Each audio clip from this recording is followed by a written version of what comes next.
Dear listener, welcome to Weltraum, from the project space of Avtomatik Delovišče in the old salt warehouse in Koper this time.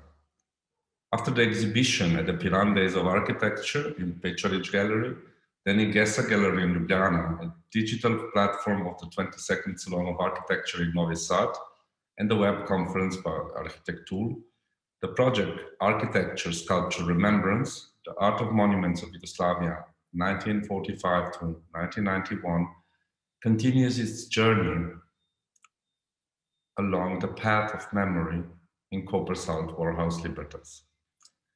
The exhibition is organized by Avtomatik Delovišče, AB Magazine and DESSA Gallery, in cooperation with the Municipality of Koper. The project has a live transmission from the memorial location, Ilirska, Bistrica and Črni, and we will be accompanied by Architectuul, Kosovo Architectural Foundation, and Weltraum on NORadio. In the architecture and art of ex-Yugoslavia, the monuments to the victims of the People's Liberation War struggle stands out. Through their extraordinary artistic language, they remind us of the dignity of human life and death. They are powerful markers of the one common state's public's open space. Their unique architectural and artistic design has placed them on a field of timelessness, which is not constrained by geographic and cultural borders, age, race, or political view. With the dissolution of Yugoslavia into individual independent states in 1991, it seems that the need for respecting the remembrance expressed by its memorial is waning. As a result, the present state of repair of the monument and their treatment varies depending on the region.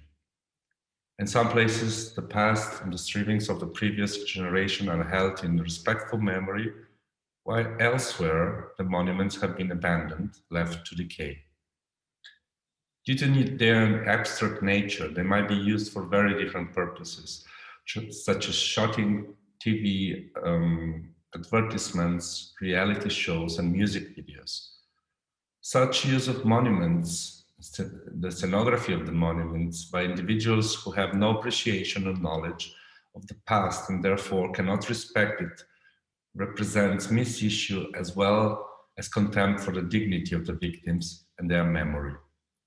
The project is planned to be shown in all the former republics to foster a sober and respectful assessment of the value of ex-Yugoslav monuments and draw attention to their cultural and contemplative significance, and thus lend support to the maintenance and preservation of the memorial areas. You are very welcome in this show, in this new Weltraum.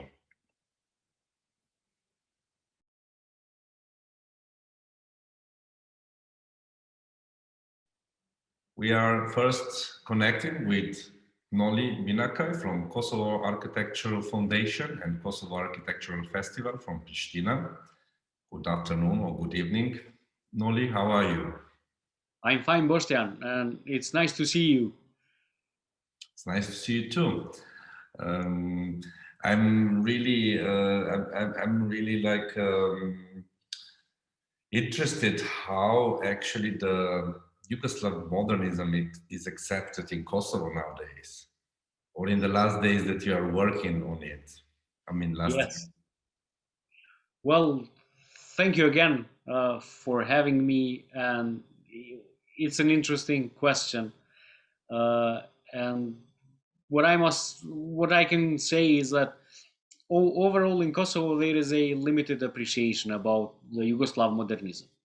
Apparently, because what followed in the turmoil of 90s, people do associate these buildings with the social context that Kosovo went through, and with its permanent struggle for independence and basic human rights within Yugoslavia. So in that sense, the perception is not always positive. But on the other hand, modernism did enable creation of a couple of buildings that today mark the national importance and pride, like the National Library of Kosovo, for example, or Institute of Albanology, or youth sports center in Pristina. So currently we are trying to build up the discourse around these buildings about their importance, historic and social values, and in general what they represent. But in this perspective, there is also a lack of institutional capacities that deal with modernism of Yugoslavia in Kosovo. There are limited or no studies about this era, and I mean, still there is a kind of, let's say, struggle to find the modernism of Kosovo and its place in the Yugoslavian context. So just to give you an indication, for example, when I talk about the lack of institutional capacities, we in Kosovo have around 1,800 listed heritage buildings. And if you see the list, you can end up counting 10 to 15, maximum 15 buildings that do belong to modernism. So in that sense, I believe that there is still way to go.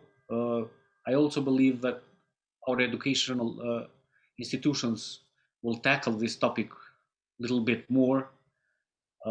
And so at least the young generations that are being produced by our system, they are aware about the importance and values of modernism in Kosovo. Anyhow, you all prepared already the Bekim Ranku, your colleague at the foundation, told me that you prepared the maps about Pristina modernism, and also Albert Sadiki published recently a book about it, right? So it's a way to go. Yes, definitely. I mean, we as Kosovo Architectural Foundation, we do have a couple of initiatives that we started. And rightly so, you were telling about this initiative with Bekim. We did map the buildings. Actually, what Kosovo did, what KAF did, is that we established the Dokumomo Kosovo chapter. So we did organize some workshops with young practitioners and students to map these buildings. So we have started to build up that database, but also through Dokumomo, we are also trying to kind of mobilize people that are interested in modernism. So we are trying to increase the number of our members. And then I believe that at some point we need to start producing the documents which will enable the better protection of these monuments.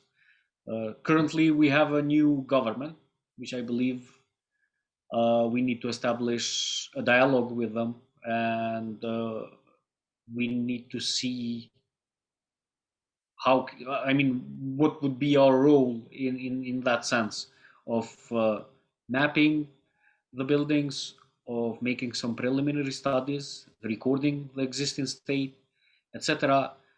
So these buildings could be included in the protection list. On the other hand, we as KAF also won this prestigious award, the grant, let's say, from the Getty Foundation, Keeping It Modern.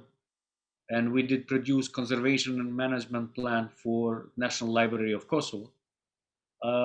So the idea behind it was to kind of start with the most iconic building and produce something about it.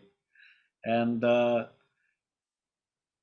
mean, being affiliated with Getty and with the buildings such as National Library, the publicity was quite well in that sense. So we used this opportunity to promote the idea of safeguarding the buildings that belong to the modernists. And this year we're going to take part in Venice Biennale. It's going to be in a Cohabitat station in the main exhibition, which is curated by Hashim Sarkis. So Pristina is going to be featured with the theme Pristina Public Archipelago. In a sense, it's it's basically a theme about these most iconic buildings of modernism in Pristina, about the challenges, how to safeguard them, how to develop them, so they won't lose this domain of publicness that they carried out throughout these years. Uh, so we as CAF, since we were established in 2012, we had this couple of initiatives to kind of promote the idea of modernism, but also make people aware about the values that this layer has in our society. It's an amazing job, actually, what you're doing. You were also present at the MoMA exhibition in New York about the modernism of Yugoslavia. So there is like really a lot of work that you do, and you also actually work with different dissemination channels as well. So CAF actually this year started, due to the Corona pandemic, actually started or broadcasted the festival on a new format, and that was completely online. So how did this go? Well, it went well, I believe. In the beginning, we were a bit afraid. I mean, how the whole thing is going to be perceived. But then, having in mind this situation with pandemics, it was the only way to do it. So I must say there are some, let's say, some advantages in going online, because you can really promote your festival. I mean, quite a lot throughout the different channels, and one of them is Architectuul, and of course we are happy collaborating with you, Bostia. And then on the other hand, you can also bring interesting people that not necessarily have time and means to come to Pristina. So in that sense, we did have a pretty good program. It was quite rich, and we discussed about the publicness. So it was a really,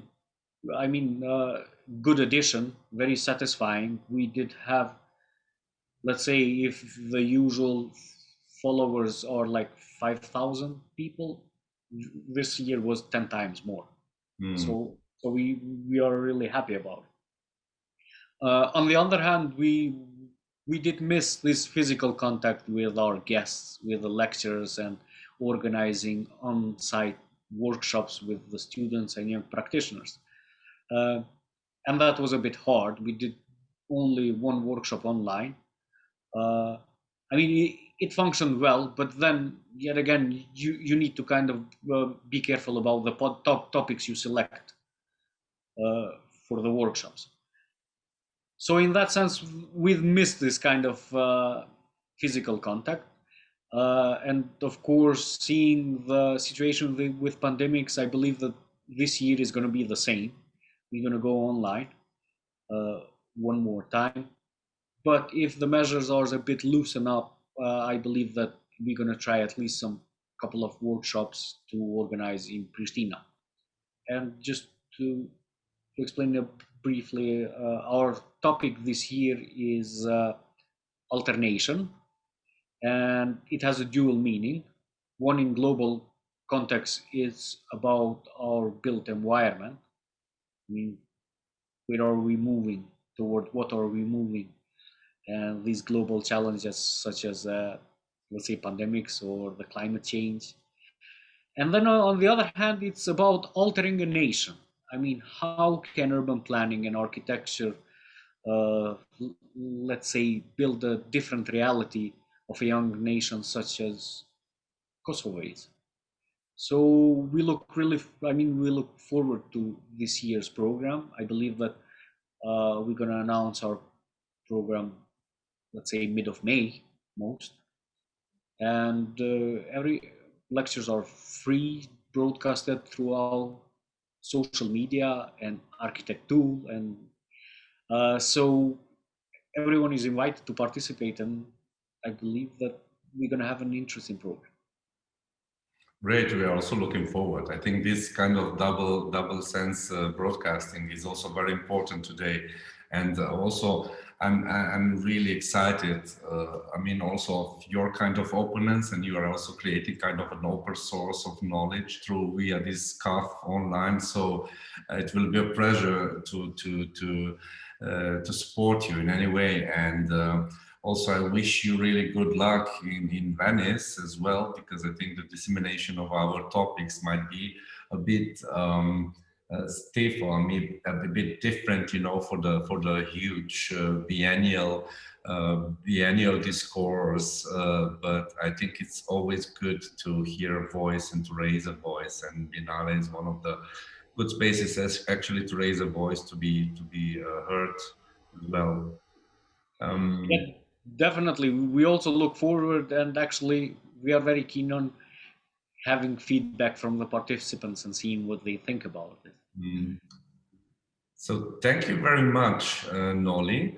I send you big greetings from Koper to Pristina, and just stay with us on Architectuul as well, on the independent coastal radio NOR with Weltraum, where you could hear, but on Architectuul you could also see live presence from Polona Čeligoj, which is waiting us already in Ilirska Bistrica near the Lenasi and Baraga monument. So stay tuned.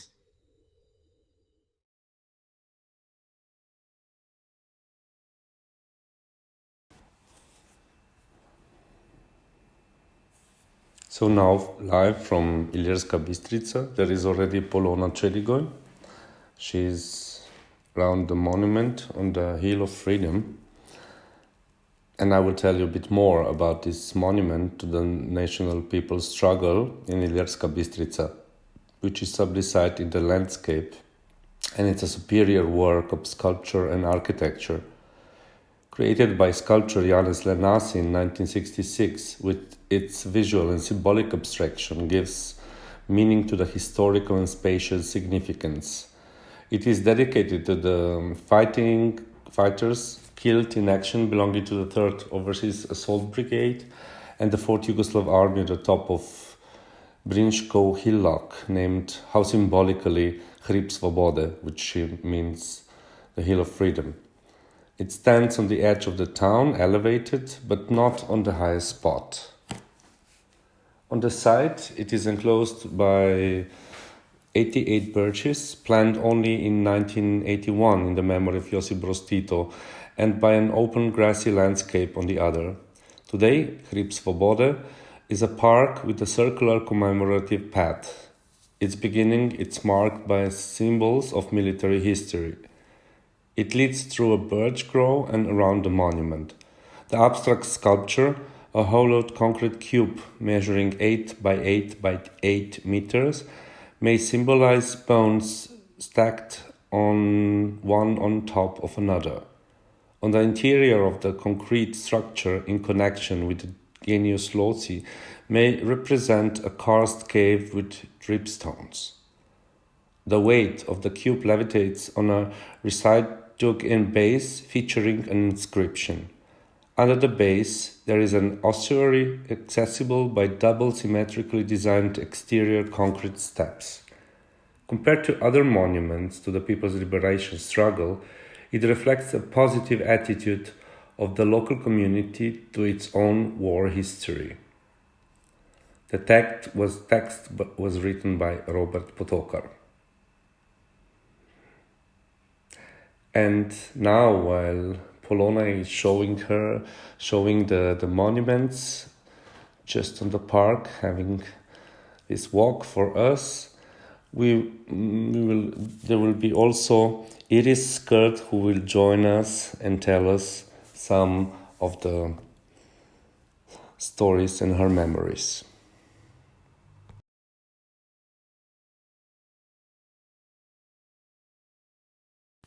Čau, sem Iris in zrasla sem ob tem spomeniku in tudi na tem spomeniku. Tukaj okrog njega smo se igrali partizani in Nemce, se lovili, se skrivali In že takrat, prav tako kot tudi danes, ta spomenik zame ni predstavljal dejansko spomenika prekomorcem, ampak predvsem spomenik svobode. Mogoče tudi zaradi tega, ker je pač postavljen na hribu, ki ga v Bistrici imenujemo hrib svobode. Spomenik danes je nekakšen simbol Bistrice. Če vidiš na kakšni od fotografij ta spomenik, potem ga takoj povežeš z Bistrico. Ima neke vrste simbolno vrednost za mesto in pa tudi prepoznavno vrednost za mesto. Tukaj okrog tega spomenika so tudi sprehajalne poti, je park in ljudje še vedno, tako kot že dokodar mi seže spomin, v bistvu ljudje še vedno tukaj okrog športajo. Sprehajalne poti so nekje tudi označene, tako da so v bistvu tudi poti za tek. Iz osnovne šole so vsaj včasih hodili sem teč, ste verjetno tudi. In predvsem je ta spomenik res en tak spomenik, ki pomeni za mesto tisto prepoznavno vrednost in na katerega smo zagotovo v Bistrici vsi zelo ponosni.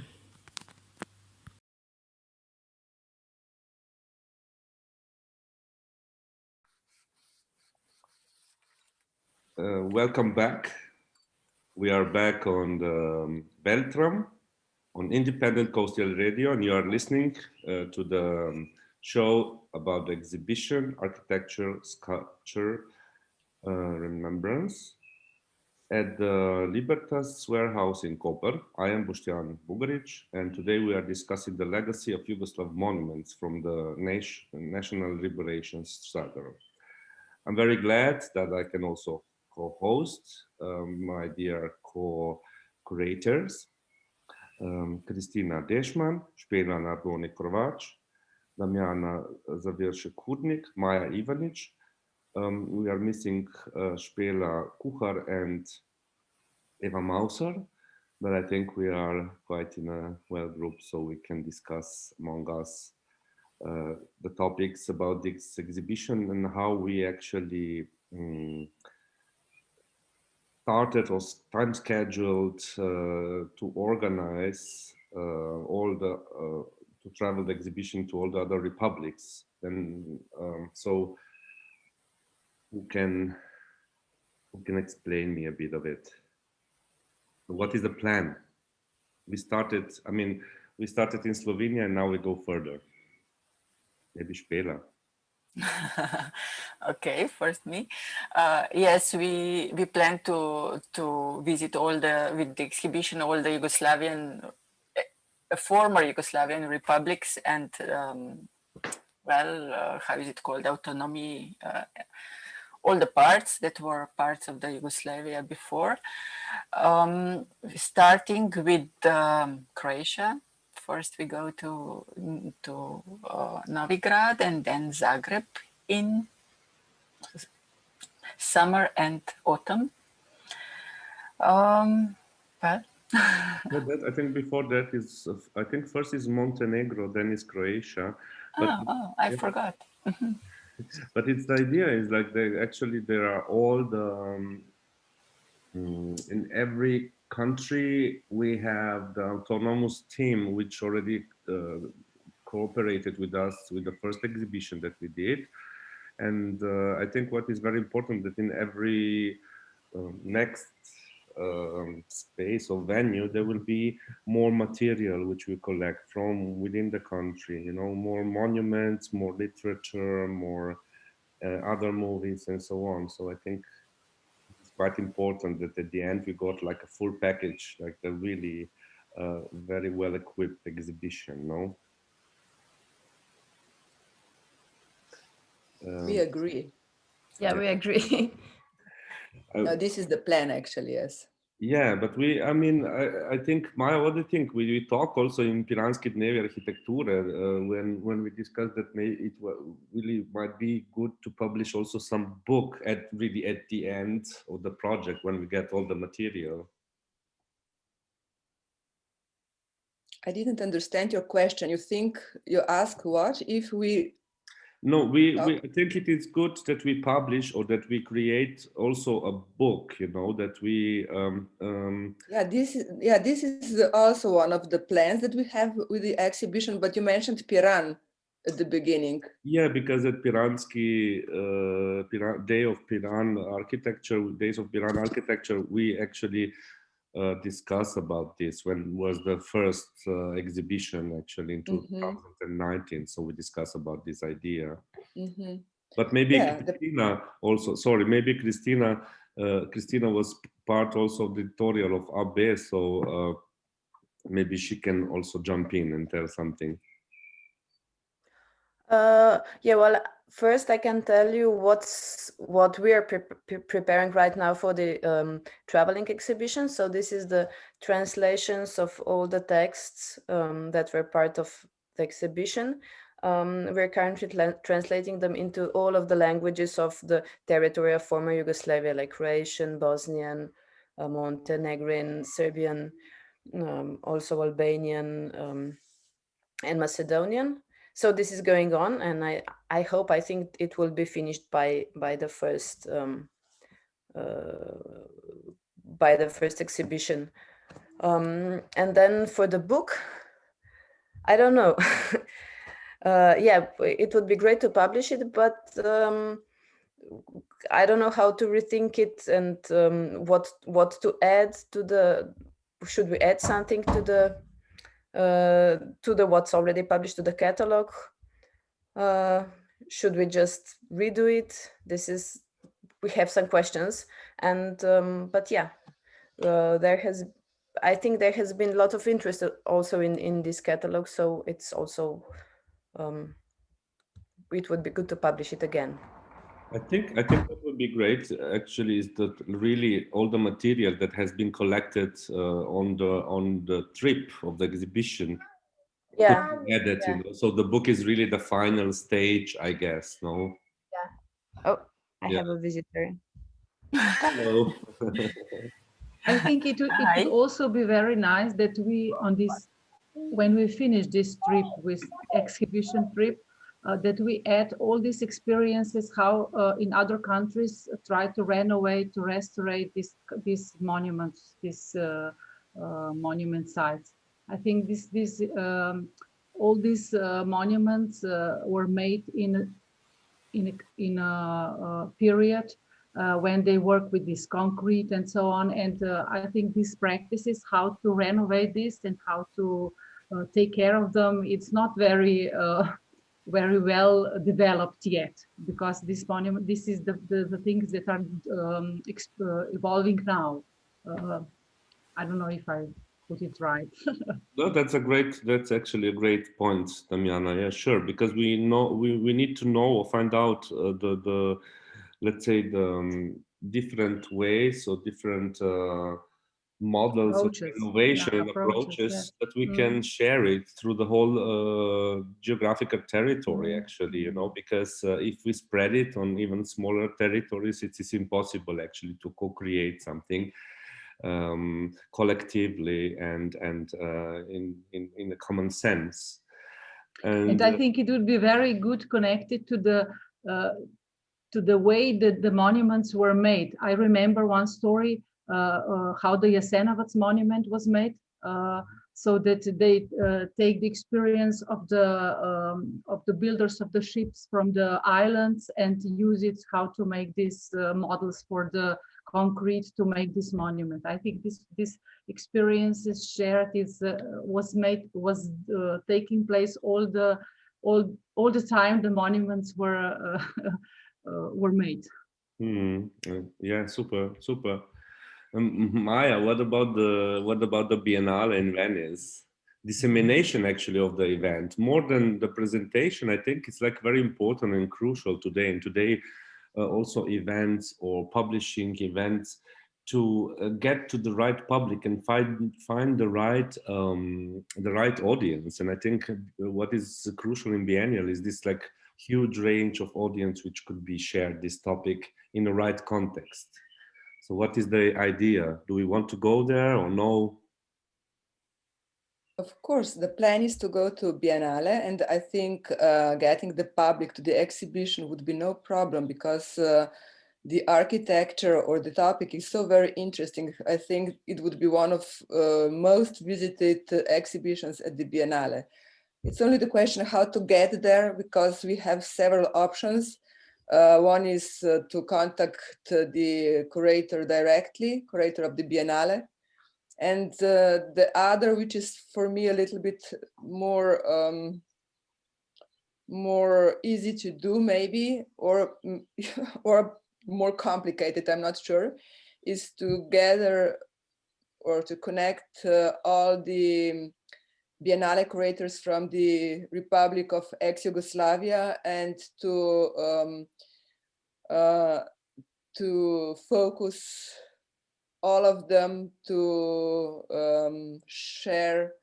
focus all of them together and ask probably Serbian curator to open the gallery, open the pavilion, Yugoslav pavilion for this exhibition. I think that would be most interesting thing because it gives an answer to the topic of this year Biennale, but which is how we will live together. But I'm not sure it's possible that we get there this year. So we plan to go to Venice in 2 years, yes? I think this attempt is like really demanding, but also very daring. And I think, yeah, sure, we should try, but we should not at the end stop or being stopped to present. Yeah. It's extremely important research that we are still doing, that is ongoing, with a huge team of all the professionals from the whole region, from the all republics of ex-Yugoslavia. And for me, at this very end, I would really like to thank you all of my really favorite team of creators, which was a pleasure, and it's still really a pleasure to collaborate with, because it's a great team, and it brings out exhibitions and projects like also this one in Koper, in Libertas, and I'm really proud of all of us. And thank you for that from the bottom of my heart. Thank you, Boštjan. Very nice work. Okay, bye-bye. Bye-bye. Bye. Bye.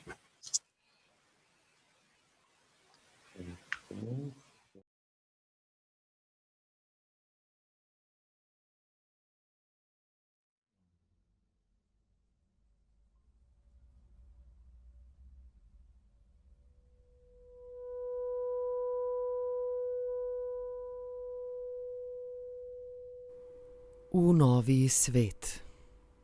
V zanke svojih domov ujeti postopajo po sobah, ulicah. V kavarniškem dimu Hamleti zakleti prenašajo iz oči v oči svoj strah. Iz megafonov pa rjovejo marši. Kletka je domovina, ječa je planet. Kam pobegniti? V gozdove, Ameriko, samoto srca, razvrat vina. Preupiti praznoto v zviharjeni svet. Izpod neba, iz vetrov, iz megafonov pa rjovejo. Rjovejo marši. Morja oblivajo krvavi kontinent. Morja masna od krvi in bencina ližejo kontinent. Bobni, letaki, časniki, megafoni, laž, zvijača, strahota, smrad, Evropa s svojimi bogovi in kanoni drvi v prepad. Po oceanih krvi in bencina pa plove k nam, novi svet. Iz krvi, ognja, dima, plina, plane proletariat. Iz slehrnega srca poženi ne roža, bajonet. V sebi zatri ljubezen, kdor ljubiš novi svet.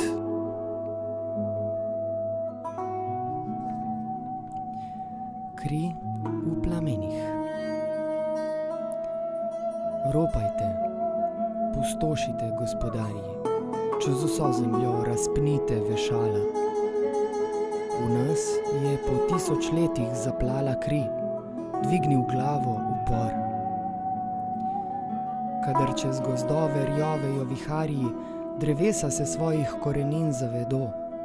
Zato, ker nas danes iz zemlje rujete, barbari, naše korenine do pekla poženo. Tisti, ki ste jih včeraj še mogli slepiti, danes vam streljajo v hrbet in v obraz. Hvala, naučili ste nas sovražiti, poslušati krvi in duha ukaz. Majhni smo, toda majhnih je mnogo. Vsa Evropa je v drobovju zatrepetala, od Sicilije do Urala, od Islanda do kavkaških skal. Iz sebe vas bo izpljuvala, vas, barbarsko-banditsko drhal. Divjajte po kontinentu mehanizirane horde, ropaj, kolji motorizirani Džingis Khan. Kri ni bencin, krvi ne zmanjka nikoli. Pesti so močnejše od jekla in tankov in bomb, duh je ekrazit, svoboda, pridušeni orkan. Izpod ulic, izpod kasarn, iz mraka gozdov in katakomb vzbuhne upor. Svetu zavlada človek, ne jeklo, zločin, motorizirani umor.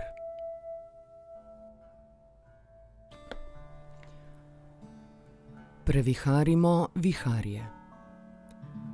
Nova pesem, novi mladini. Tovariši, bratje, ne poznam vas. Ne po obrazu, ne po imenu. Vas, ki ob plamenu teh mojih besed ogrejete si srce. Vendar v meni poje vaš glas. Vidim te, kako bled, nem, razgret, svobode žejen, kročen, a ne ugnan v učič, poslušaš medlečo vabo gozdov. To življenje poberi hudič, jaz moram v gozdove, v svobodo, domov. Vidim te, kako v samotno noč tavaš po sebi. Biješ s pestmi v srce in obraz, kovneš prekleti čas in človeško nemoč. More nas trebijo ko pleve na tej naši zemlji. In jaz. Domovina je pogorišče, prebodel jo je bajonet. Upije, išče. Žoga je planet. Norci se z njim igrajo. In ti, plazi se, dremlji. Vsi jemljejo, a kaj dajo? In ti. Vidim te, kako vihrareš veslaš skozi svoj ocean. Vem, da ga preveslaš. Preorkaniš orkan. Slišim te, kako skuštran, omamljen, sredi svojih razblinjaš preplah. Fantje, presanjali smo dan, čaka nas delo. Zatlelo, zaplantelo je v nas. Kmalu zarjove požar. V vsako kočo, vsako vas mora revolucionar. Kdo Evrope pojočo kulturo je zagrabil za beli vrat? Kdo s kugo, steklino, okuženim gobcem ogrizel je planet? Kdo nam je domovino pohabil kot vlačugo? Beli evropski brat. Beli evropski brat. Proklet bodi rob, ki mu ne greš kopat spodobni grob.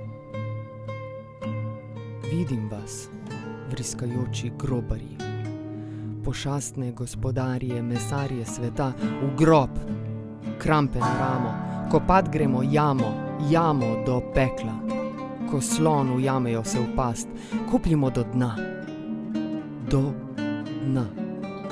Previharimo viharje, prepošastimo pošast.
Čau, sem Iris in zrasla sem ob tem spomeniku in tudi na tem spomeniku.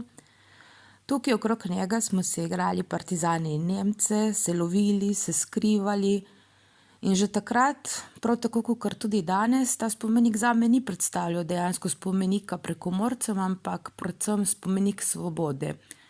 Mogoče tudi zaradi tega, ker je pač postavljen na hribu, ki ga v Bistrici imenujemo hrib svobode.